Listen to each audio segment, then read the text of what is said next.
بسم اللہ الرحمن الرحیم نحمدہ ونصلی علی رسولہ الکریم اما بعد فاعوذ باللہ من الشیطان الرجیم بسم اللہ الرحمن الرحیم نحن قسمنا بینہم معیشتہم فی الحیاة الدنیا ورفعنا بعضهم فوق بعض درجات لیتخذ بعضهم بعضا سخریا صدق اللہ العظیم۔ وقال النبی صلی اللہ علیہ وسلم اعطوا الاجیر اجرہ قبل ان یجف عرقہ، او کما قال رسول اللہ صلی اللہ علیہ وسلم۔ محترم ناظرین و سامعین،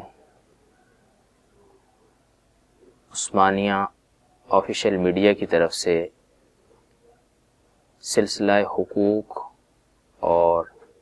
فرائض کے سلسلے سے متعلق ہماری آج کی جو گفتگو ہے وہ ملازمین کے حقوق و فرائض کے بارے میں ہے۔ اللہ تعالیٰ کا ارشاد ہے کہ لوگوں کے درمیان معیشت کو ہم نے تقسیم کیا ہے، یعنی سب لوگوں کی معیشت، طرز زندگی، بود و باش کا انداز یکساں نہیں ہے، بلکہ تقسیم ہے۔ وَرَفَعْنَا بَعْضَهُمْ فَوْقَ بَعْضٍ درجات، اور اس تقسیم میں ہم نے کچھ لوگوں کو برتر جبکہ کچھ لوگوں کو ان کی بنسبت کم تر رکھا ہے۔ اور اس تقسیم سے ہمارا جو مقصد ہے، جو حکمت ہے، وہ یہ ہے لِيَتَّخِذَ بَعْضُهُمْ بَعْضًا سُخْرِيًّا، تاکہ ایک دوسرے کو اپنے اپنے کاموں کے لیے استعمال کر سکیں۔ یعنی جس کو اللہ تعالیٰ نے مالی طور پر وسعت دی ہے، وہ اپنے سے ماتحت لوگوں کے ساتھ، اپنے سے کمتر لوگوں کے ساتھ ملازمت کا، اجارے کا اور اس طرح کا معاملہ کر سکے، جس کے نتیجے میں وہ اپنے ماتحت لوگوں سے اپنی خدمت لے، اپنے کام کروائے، اور ماتحت لوگوں کو اس خدمت اور اس کام کے عوض میں اجرت دے۔ اس طرح یہ نظام زندگی چلے گا، اور اس طرح یہ ماتحت لوگ برتر لوگوں کے کام آئیں گے اور برتر لوگ ماتحت لوگوں کے کام آئیں گے۔ لہٰذا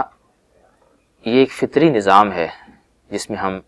یوں رہتے ہیں کہ کسی کی خدمت ہم کرتے ہیں، کوئی ہماری خدمت کرتا ہے، لیکن اس کے ساتھ ہی اللہ تعالیٰ نے خود بھی اور رسول اللہ صلی اللہ علیہ وسلم کی زبانی بھی یہ بات ہمیں سمجھائی ہے کہ ایک دوسرے کے کچھ حقوق ہیں، کچھ فرائض ہیں۔ چنانچہ یہ سلسلہ جو ہمارا حقوق کا چل رہا ہے، اس میں مختلف حیثیتوں سے ہم نے یہ بات کہی ہے، کیونکہ آج ہماری گفتگو خاص طور پر ملازمین کے بارے میں ہے، اس لیے میں نے یہ آیت مبارکہ تلاوت کی اور ایک حدیث مبارکہ بھی میں نے پڑھی، جس کا ترجمہ یہ ہے کہ اللہ کے نبی صلی اللہ علیہ وسلم نے ارشاد فرمایا کہ ملازم کو اس کی اجرت اس کا پسینہ خشک ہونے سے قبل دے دو۔ اب اللہ کے نبی صلی اللہ علیہ وسلم کا یہ ارشاد کہ ملازم کو اس کی اجرت اس کا پسینہ خشک ہونے سے قبل دے دو، یہ بڑی معنی خیز گفتگو ہے۔ اس میں جہاں آپ نے ملازم کے حق کا خیال کیا ہے، وہیں آپ نے مالک اور اجرت پر لینے والے شخص کی بھی مکمل حقوق کی ضمانت دی ہے۔ چنانچہ مالک کو، آجر کو،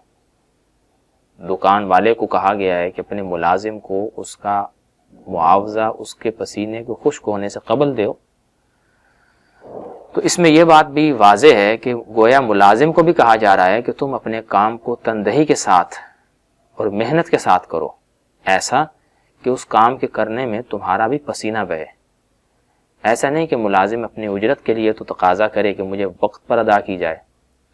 اور کام کے سلسلے میں وہ مداہنت کرے، کام چوری کرے۔ تو ایک ہی جملے میں اللہ کے نبی صلی اللہ علیہ وسلم نے دونوں فریقوں کو واضح پیغام دے دیا، ملازم اپنے آقا کے ساتھ مخلص ہو کر ہمدردی کرے،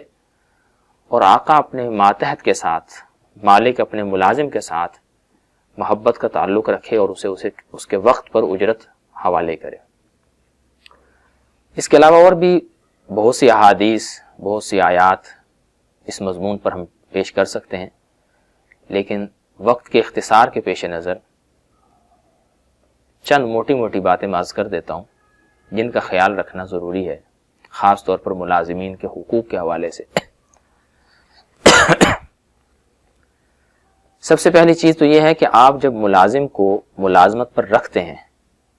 تو آپ اس کے ساتھ معاملات کو بالکل صاف کر لیجئے، یعنی اسے بتا دیجئے کہ اس کی ملازمت کس کام کے سلسلے میں ہے، کتنے دورانیے پر مشتمل ہوگی، اور اسے کیا کیا کام کرنے ہوں گے۔ ہمارے ہاں بدقسمتی سے یہ ماحول ہے کہ کسی بھی جگہ الا ماشاء اللہ اس بات کا اہتمام نہیں کیا جاتا کہ ملازم کو بتلا دیا جائے کہ اس کی ذمہ داریاں کیا ہیں۔ بس اس کو جب ملازمت پر لے آئے تو پھر اس سے جو مرضی کام کروائیں، یہ سمجھ لیا جاتا ہے کہ بس ہم اس کو تنخواہ دیتے ہیں تو جو مرضی کام کروائیں۔ تو اس بات کو واضح کر دینا ضروری ہے کہ آپ ملازم سے کیا کام کروانا چاہتے ہیں۔ تو گویا یہ ملازم کا حق ہے کہ وہ آپ سے پوچھے کہ اسے کس کام کے لیے رکھا گیا ہے، اس کام کے علاوہ وہ کسی اور کام کے کرنے سے اگر انکار کرتا ہے تو اس کو حق پہنچتا ہے۔ اسی طرح بعض چیزیں یہ دیکھی گئیں کہ ملازم کے ساتھ وقت تو طے کر رکھا ہے 8 گھنٹے کا، لیکن 8 گھنٹے سے قبل بلایا جاتا ہے اور 8 گھنٹے کے بعد چھٹی دی جاتی ہے، اور اس پہلے اور بعد والے معاملے کو بالکل بھلا دیا جاتا ہے، زائد محنت کا معاوضہ نہیں دیا جاتا۔ تو یہ بات ذہن میں رکھیے کہ یہ حق تلفی ہے ان لوگوں کی جن کے ساتھ آپ ایسا کرتے ہیں،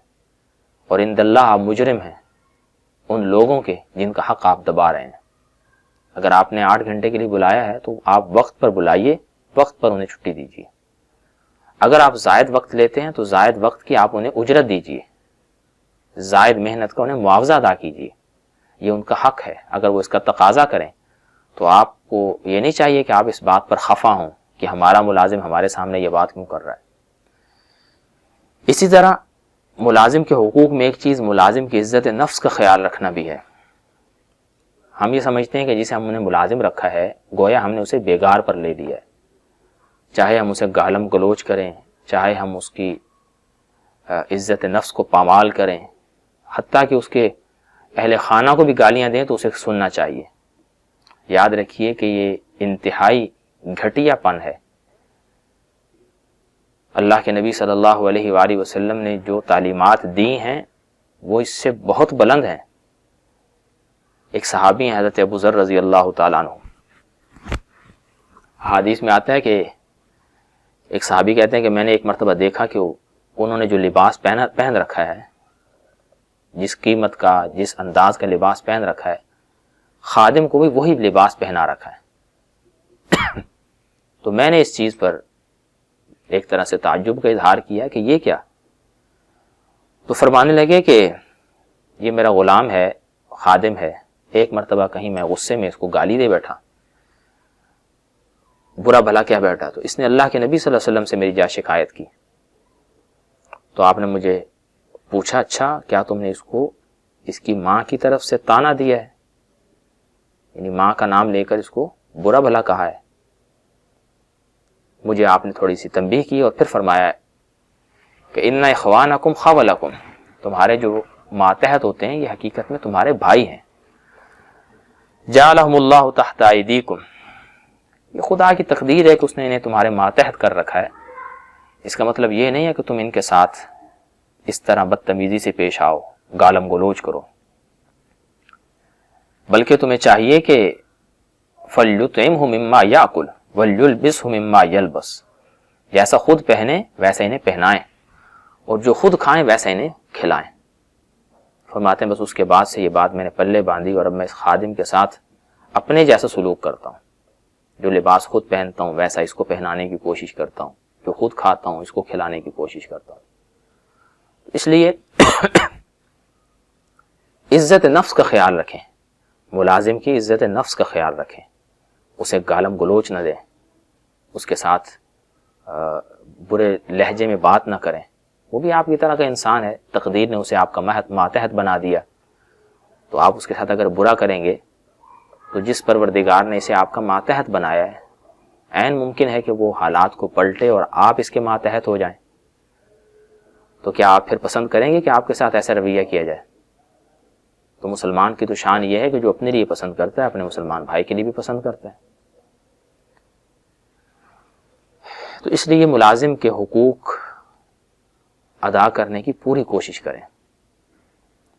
اسی طرح اگر کبھی کسی ملازم سے خطا ہو جائے تو اسے معاف بھی کریں، درگزر کریں۔ ابو داؤد شریف میں ایک روایت آتی ہے کہ ایک شخص نے آ کر اللہ کے نبی صلی اللہ علیہ وسلم سے پوچھا، یا رسول اللہ میں اپنے خادم کو کتنی مرتبہ معاف کروں؟ کم اعفو عن الخادم، آپ نے فرمایا اس کو تم 70 مرتبہ معاف کرو، جتنی مرتبہ تم چاہتے ہو کہ تمہیں معاف کیا جائے اتنی مرتبہ اسے معاف کرو۔ تو اس لیے ملازم کے حقوق پر خاص توجہ دینے کی ضرورت ہے، کیونکہ بہت بڑا طبقہ ملازمت سے وابستہ ہے جن کے حقوق کی ادائیگی درست طرح سے نہیں کی جاتی، نتیجہ یہ نکلتا ہے کہ ملازم بھی اپنے فرائض میں کوتاہی کرتے ہیں۔ بہرحال ملازمین کو بھی اپنے فرائض پورے ادا کرنے چاہیے، مالکان کو بھی چاہیے کہ اپنے ملازمین کے حقوق بر وقت ادا کریں اور درست ادا کریں، کسی قسم کی حق تلفی نہ کریں، اور کسی طرح سے انہیں جو ان کو حقوق بیان کیے گئے اس میں کسی حق کے اندر کمزوری نہ دکھائیں۔ تو آئے کہ اللہ تعالیٰ مجھے بھی اور آپ کو بھی اپنے ماتحتوں کے حقوق ادا کرنے کی توفیق عطا فرمائے، کیونکہ رسول اللہ صلی اللہ علیہ وسلم نے حجۃ الوداع کے موقع پر بھی یہ بات ارشاد فرمائی تھی، جو آپ کا عمومی طور پر ایک بڑا اور آخری خطاب تھا، اور اس کے علاوہ آپ نے اپنے مرض الوفات میں بھی ماتحت لوگوں کے ساتھ حسن سلوک کا ہمیں حکم دیا ہے۔ جہاں آپ نے الصلاۃ فرمایا، اسی موقع پر آپ نے وما ملکت ایمانکم فرمایا، مرض الموت میں فرمایا کہ نماز اور ماتحتوں کا خیال رکھو۔ تو اس لیے ناظرین سے، سامعین سے یہ گزارش ہے کہ عبادات کے ساتھ ساتھ معاملات کو بھی درست کریں، خاص طور پر اپنے ملازمین کے حقوق کی طرف خاص توجہ دیں۔ یہ آپ کے ماتحت ضرور ہیں لیکن آپ کے بیگار اور زر خرید غلام نہیں ہیں، اگرچہ زر خرید غلاموں کے بارے میں بھی حسن سلوک کا حکم ہے، تو یہ تو پھر آپ کے ملازم ہیں۔ اللہ تعالی ہمیں توفیق دے کہ ہم ایک دوسرے کے حقوق کو پہچانیں اور ادا کرنے کی کوشش کریں۔ اللہ ہم سب کو عمل کی توفیق عطا فرمائے۔ السلام علیکم ورحمۃ اللہ وبرکاتہ۔